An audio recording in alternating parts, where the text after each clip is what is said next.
أعوذ بالله من الشيطان الرجيم بسم الله الرحمن الرحيم يا أيها الذين آمنوا ليستأذنكم الذين ملكت أيمانكم والذين لم يبلغوا الحلم منكم 3 مرات من قبل صلاة الفجر وحين تضعون ثيابكم من الظهيرة ومن بعد صلاة العشاء 3 عورات لكم ليس عليكم ولا عليهم جناح بعدهن طوافون عليكم بعضكم على بعض كذلك يبين الله لكم الآيات والله عليم حكيم وَإِذَا بَلَغَ الْأَطْفَالُ مِنكُمُ الْحُلُمَ فَلْيَسْتَأْذِنُوا كَمَا اسْتَأْذَنَ الَّذِينَ مِن قَبْلِهِمْ كَذَلِكَ يُبَيِّنُ اللَّهُ لَكُمْ آيَاتِهِ وَاللَّهُ عَلِيمٌ حَكِيمٌ وَالْقَوَاعِدُ مِنَ النِّسَاءِ اللَّاتِي لَا يَرْجُونَ نِكَاحًا فَلَيْسَ عَلَيْهِنَّ جُنَاحٌ أن يضعن ثيابهن غير متبرجات بزينة وأن يستعففن خير لهن والله سميع عليم صدق اللہ العظیم۔ اللہ رب العزت نے سورہ نور کی آیت نمبر 58 سے لے کر آیت نمبر 60 تک کی تلاوت کی توفیق عطا فرمائی۔ ان آیات کا ماقبل سے ربط یہ ہے کہ اس سے پیچھے استئذان کا بیان گزرا ہے کہ جب کسی کے گھر میں جائیں تو بغیر اجازت نہ جائیں۔ اب گھر کے اندر بھی افراد رہتے ہیں اور ان میں ایسے بھی ہیں جو بالغ نہیں ہیں، بچے ہیں، اور پھر ایسے افراد بھی ہیں جو بالغ ہیں۔ تو نابالغ بچے کس طرح کمرے میں آئیں گے اور کون سے اوقات ایسے ہیں جس میں نابالغ بچے بھی اجازت لیں گے؟ یہ تربیت ہے ماں باپ کی طرف سے جو بچوں کی کریں گے ابتدا سے۔ جیسے میں نے عرض کیا کہ اللہ جل شانہ انسان کی جس طرح خالق ہیں، انسان کے جذبات کی بھی خالق اللہ ہے، اس میں پیدا ہونے والے رجحانات کے خالق بھی اللہ ہے، اس کی نفسیات کے خالق بھی اللہ ہے۔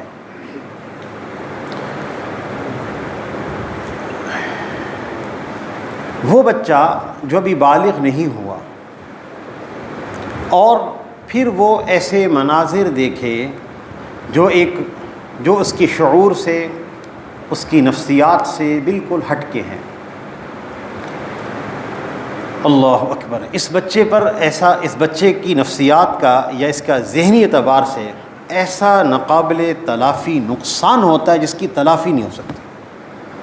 اس کی مثال ایسے ہے جیسے ایک شیرخوار دودھ پینے والا بچہ، اگر ہم اس کو کھانا کھلا دیں تو وہ کھانا اس کے حلق میں اٹک جائے گا اور اس کی موت بھی واقع ہو سکتی ہے۔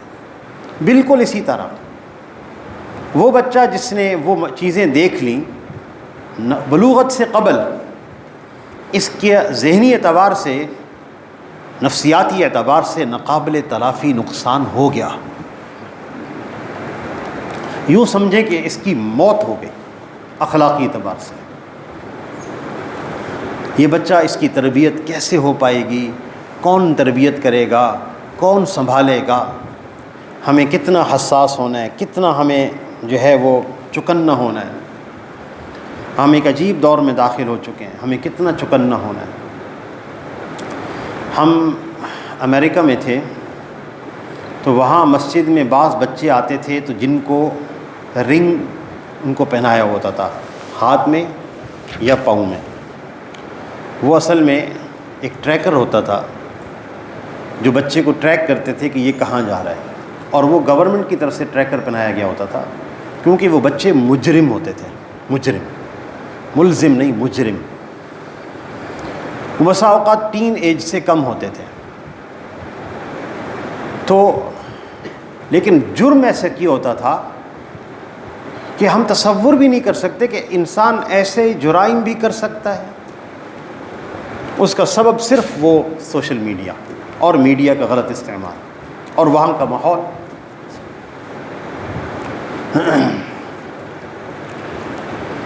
اللہ اکبر. یہ اچھا نظام تھا امریکہ میں کہ ٹین ایجر بچوں کی جیل الگ تھی. اس جیل میں بھی ایک دفعہ مجھے جانا ہوا جو ٹین ایجز بچوں کی جیل تھی. اس میں ایک پورے انتظامات ہوتے ہیں، اپنی طرف سے وہ تربیت کا ایک نظام بناتے ہیں. مجھے اپنے کوٹ لکھپت جیل میں اس حصے میں جانا ہوا جس میں چھوٹے بچے ہوتے ہیں، ٹین ایج. اسٹوڈنٹ صاحب مجھے خود ملانے لے گئے ایک بچے سے کہ مولانا ایک بچہ دکھانا ہے، یہ بچے میں ایسی صلاحیت ہے کہ یہ دیواروں پہ بھاگتا ہے، یعنی اس کے لیے دیوار کوئی چیز نہیں ہے، ایسے چڑھ جاتا ہے جیسے زمین پہ دوڑا. اور پھر اس نے بتایا کہ مولانا اس میں خوبی تو نہیں کہیں گے، اس کے اندر ایک ایسا مسئلہ ہے کہ اس کو ہتھکڑیاں لگی ہوئی تھیں اور اس نے میری جیب سے پرس نکال لیا، مجھے پتہ تک نہیں چلا. کہتے یہ بھی اس کے اندر یہ کمال بھی ہے. تو ہم مصیبت میں ہیں، اس کو یہاں رکھتے ہیں، اس کے ساتھ جتنے بچے ہیں وہ سب اس سے سیکھ رہے ہیں. دیواروں پہ چڑھنا بھی یہ روزانہ ٹریننگ دے رہا ہے ان کو، اور جیب سے پرس نکالنے کی بھی روزانہ ٹریننگ دے رہا ہے. اس کو یہاں سے نکلوا کر اسکول میں داخل کیا، 2 دن کے بعد پھر جیل میں ہے. موٹر سائیکل کسی کا چوری کیا، پھر جیل میں ہے. تربیت کا نظام نہیں ہے، تربیہ کا نظام نہیں، گھر سے تو ملا نہیں اور جیلوں میں بھی نہیں ہے. اللہ اکبر. تو نابالغ بچے جو ہمارے گھروں میں ہیں، میرے بیٹے میری بیٹیاں، مجھے ان کی نفسیاتی اور ذہنی کیفیت کو برقرار رکھنا ہے، درست رکھنا ہے اور ان کی تربیت کرنی ہے. اس کے چند اصول یہاں بیان ہو رہے ہیں. یہ چھوٹی باتیں نہیں ہیں، بڑی اہم باتیں ہیں. پیچھے استئذان کا باب گزر چکا، اس کا یہ تتمہ ہے. یا ایھا الذین آمنوا، اے ایمان والو، لیستأذنکم الذین ملکت ایمانکم، وہ جو تمہاری باندیاں ہیں، والذین لم یبلغوا الحلم، اور وہ بچے جو ابھی بالغ نہیں ہوئے، وہ تم سے اجازت لیں. 3 مرات، 3 اوقات میں، 3 اوقات میں نابالغ بچے بھی والد صاحب کے کمرے میں نہ آئیں بغیر اجازت کے. کون سے اوقات ہیں؟ من قبل صلاۃ الفجر، فجر کے وقت داخل ہونے سے پہلے کا وقت. وحین تضعون ثیابکم من الظہیرہ، اور جب تم اپنے کپڑے دوپہر کے وقت اتار کے رکھ دیتے ہو، اضافی کپڑے، اور آرام کرتے ہو اس وقت. ومن بعد صلاۃ العشاء، اور عشاء کی نماز کے بعد کا وقت، جب آپ آرام کرنے کے لیے لیٹ گئے ہیں. تو نابالغ بچے بھی آپ کے کمرے میں بغیر اجازت نہ آئیں. حالانکہ یہ بچے ایک دوسرے کمرے میں ساتھ ہی تو رہتے ہوتے ہیں. کیا اپنی ماں کے پاس بھی بغیر اجازت آئیں گے؟ بغیر ان کو اجازت لینی پڑے گی اپنی ماں کے پاس آنے کے لیے بھی. جی ہاں، آپ صلی اللہ علیہ وسلم نے جب ارشاد فرمایا، پیچھے گزر چکا ہے، ایک صحابی کہنے لگے یا رسول اللہ استأذن علی امی، اپنی ماں کے پاس مجھے جاتے ہوئے بھی اجازت لینی ہوگی. آپ نے فرمایا استأذن، اجازت لو یا رسول اللہ، وہ میں ان کا خادم ہوں. آپ نے فرمایا استأذن، اجازت لو یا رسول اللہ، میں ہر وقت ساتھ رہتا ہوں. آپ نے فرمایا تحب ان تراھا عریانۃ، کیا تم اپنی ماں کو برہنہ حالت میں دیکھنا چاہتے ہو؟ استأذن، ان کے کمرے میں جانے سے پہلے اجازت لو، بغیر اجازت نہ جاؤ. تو بچوں کی تربیت کرنی ہوگی. نابالغ بچے بھی دروازہ کھٹکھٹا کے آئیں، کمرے میں کھنکار کے آئیں، معلوم ہو کہ بچہ آنے والا ہے. بعد نابالغ سے مراد جس بچے کو شعور ہو، وہ بچہ. ایک تو بہت چھوٹے بچے ہوتے ہیں، وہ نہیں، جن کو شعور ہو چکا ہے، وہ 9-10 برس کے بچے ہیں، نابالغ ہیں، وہ بچے کمرے کے اندر ان 3 اوقات میں اجازت لے کر آئیں. لیس علیکم ولا علیہم جناح بعدہن، ان اوقات کے علاوہ نہ تم پر کوئی حرج ہے نہ ان پر کوئی حرج ہے کہ وہ بغیر اجازت آ جائے کریں. طوافون علیکم بعضکم علی بعض، کیونکہ ان اوقات کے علاوہ بہت زیادہ تم ایک دوسرے پر پھرتے رہتے ہو. بچے کمرے میں آ رہے ہیں جا رہے ہیں، اجازت لینے کی ضرورت نہیں ہے، لیکن 3 اوقات اجازت والے ہیں. کذالک یبین اللہ لکم الآیات، اس طرح اللہ تعالیٰ اپنی آیات کو کھول کر بیان کرتے ہیں. واللہ علیم حکیم، اور اللہ تعالیٰ خوب جاننے والے بھی ہیں اور انتہائی حکیم ہیں. یہ مواضع جو ہے نا جنسی تعلیم کے مواضع ہیں. اپنے بچوں کو کون سی جنسی تعلیم ہم نے دینی ہے، کن محتاط رویوں کے ساتھ ہم نے تعلیم دینی ہے. یہ ان رویوں کا بیان ہے. وَإِذَا بَلَغَ الْأَطْفَالُ مِنْكُمُ الْحُلُمَ، اور جب بچے تمہارے بالغ ہو جائیں. ان کا کیا حکم ہے بالغ بچوں کا؟ پہلی بات تو یہ ہے کہ بلوغت کی تعریف کیا ہے.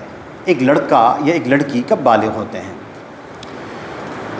لڑکے کی بلوغت کی علامات یہ ہوتی ہیں کہ اس کی داڑھی ظاہر ہونا شروع ہو جائے، یا ان کو کوئی خواب آنے لگے اس نوعیت کے، یا یا ان کی عمر 15 برس ہو جائے.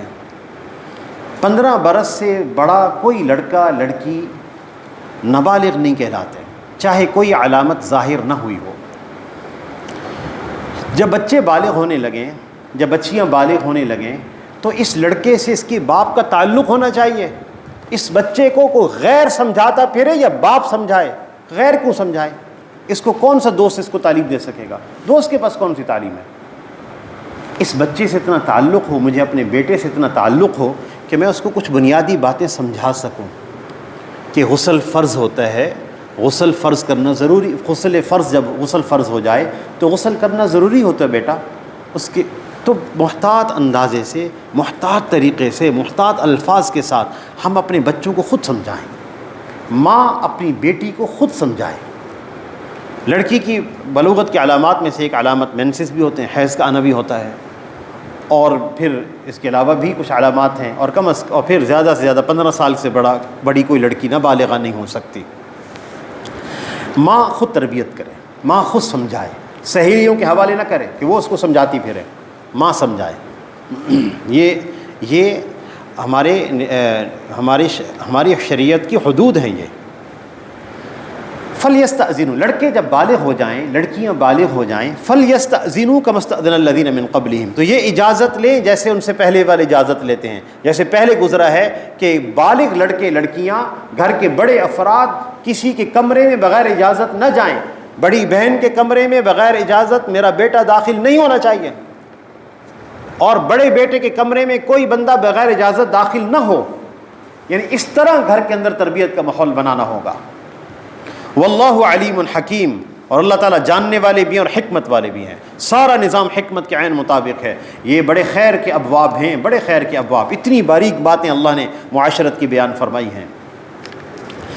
والقواعد من النساء اللاتي لا يرجون نکاحا، وہ عورتیں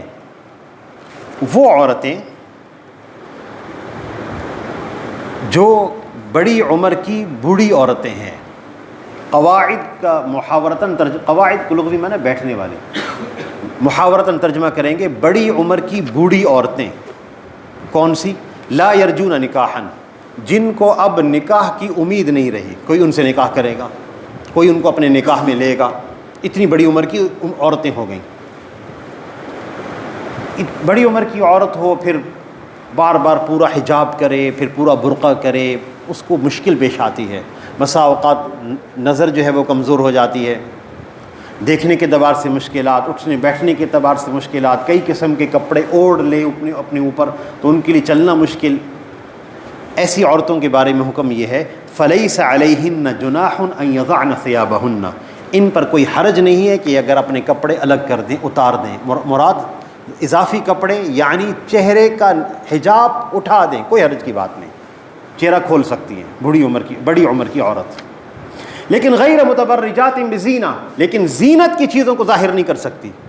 بڑی عمر کی عورت بڑھیا وہ زینت کی جگہوں کو ظاہر نہیں کر سکتی. زینت کی جگہیں کون سی کہلاتی ہیں؟ جہاں زیور پہنا جاتا ہے، جیسے کان اور پھر کلائیاں، اور اس کے بعد ہار کی جگہ، گلے کی جگہ، اور اسی طرح پازیب کی جگہ، پاؤں، یہ ٹخنے پاؤں تو ظاہر کیے جا سکتے ہیں. ان چیزوں کو یہ عورت غیر مردوں کے سامنے ظاہر نہیں کر سکتی، چاہے کتنی بڑی عمر کی عورت کیوں نہ ہو جائے، کتنی بڑی عمر کی عورت کیوں نہ ہو جائے. اچھا، اللہ تعالیٰ نے یہ ارشاد فرمایا کہ اس بڑی عمر کی عورت کے لیے اجازت ہے کہ چہرے سے نقاب ہٹا لے، لیکن ساتھ آگے فرمایا وَأَن يَسْتَعْفِفْنَ، لیکن اگر احتیاط کر لے تو خیر لہن، یہ ان کے لیے بہتر ہے، بہتر ہے. جناب اللہ اکبر. حضرت ام خلاد رضی اللہ تعالی عنہا کا بیٹا شہید ہو گیا. وہ نبی صلی اللہ علیہ وسلم کے پاس مجمع میں آئیں انتہائی پریشانی کے عالم میں، جیسے ایک ماں ہوتی ہے، وہی منتقبہ، نقاب پہنا ہوا تھا، ابو ذر شریف کی روایت ہے۔ انہوں نے عرض کیا یا رسول اللہ میرا بیٹا کس حال میں ہے؟ مجمع میں سے کسی نے کہا کہ تو نبی صلی اللہ علیہ وسلم سے سوال کر رہی ہے، تیرا بیٹا شہید ہو گیا اور تو نے نقاب پہنا ہوا ہے۔ یعنی تعجباً کسی نے کہا اتنی مصیبت پریشانی میں بھی آپ نے چہرے کا پردہ کیا ہوا ہے۔ انہوں نے بڑا عجیب جواب دیا جو حدیث میں اور تاریخ میں محفوظ ہے، حدیث کی کتابوں میں۔ فرمانے لگیں کہ ان ارزع ابنی فلن ارزع علی حیائی، یہ مصیبت میرے بیٹے پر آئی ہے، میری حیا پر نہیں آئی۔ پھر انہوں نے نبی صلی اللہ علیہ وسلم نے فرمایا آپ کے بیٹے کو اللہ نے دوہرا اجر دیا ہے۔ انہوں نے پوچھا کیوں؟ فرمایا اس لیے کہ ان کو اہل کتاب نے شہید کیا ہے۔ وَأَن يَسْتَعْفِفْنَ، اگر یہ بوڑھی عورتیں احتیاط کر لیں، خیر لہن، چہرے کا پردہ نہ کھولیں تو ان کے حق میں بہتر ہے۔ واللہ سمیع علیم، اللہ تعالیٰ خوب سننے والے بھی ہیں، جاننے والے بھی ہیں۔ یہاں ایک چیز ہمیں اپنے بچوں کو سکھانی ہے، نوجوان بیٹیوں کو اور بیٹوں کو سکھانی ہے، ہمارا کن عورتوں سے پردہ ہے، کن مردوں سے پردہ ہے۔ اپنی لڑکیوں کو یہ بات سکھانی ہے، کون سے مرد ہیں جن سے ہم اختلاط نہیں رکھیں گے۔ اگر بہترین خاندان تشکیل چاہتے ہیں تو، اگر بہترین خاندان بنانے ہیں تو، نسلوں کو بہترین بنانا ہے تو اپنے لڑکوں کو بھی سمجھانا ہوگا کون سی عورتیں ہیں جس سے مجھے بے حجابانہ اختلاط مجھے نہیں چاہیے، اس میں میری رشتہ دار عورتیں۔ اللہ جل شانہ نے قرآن پاک میں وہ 7 رشتے بیان کیے ہیں جو محرم ہیں۔ میں چاہوں گا کہ اب صرف ان رشتوں کا ترجمہ کر دوں آپ کے سامنے، جو محرم رشتے ہیں۔ حرمت علیکم امہاتکم، تم پر تمہاری حقیقی مائیں حرام ہیں، حقیقی ماں سے کوئی پردہ نہیں ہوتا۔ وبناتکم، تمہاری بیٹیاں تم پہ حرام ہیں، حقیقی بیٹی سے کوئی پردہ نہیں ہوتا، حقیقی بیٹی اپنے باپ سے پردہ نہیں کرے گی۔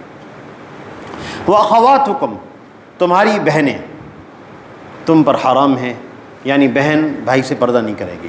لیکن حقیقی بہن بھائی، یہ جو خواتین بسا اوقات جاتی ہیں، ایک سبزی والا ہے یہ میرا بھائی بنا ہوا ہے جی، یا دودھ والا ہی بھائی ہے اور اس کے سامنے پردہ کھول کے بیٹھ جاتی ہیں، نہیں۔ ذالک قولکم بافواہکم، یہ تمہاری منہ کی باتیں ہیں، کسی کے بھائی کہنے سے بھائی نہیں بنتا۔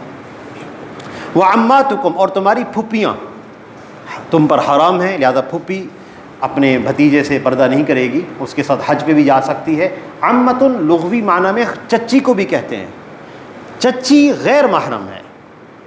مجھے اپنے بچوں کو سمجھانی ہے باتیں، چچی تائی جو ہمارے معاشرے کے مقدس رشتے شمار ہوتے ہیں، لیکن یہ غیر محرم ہیں۔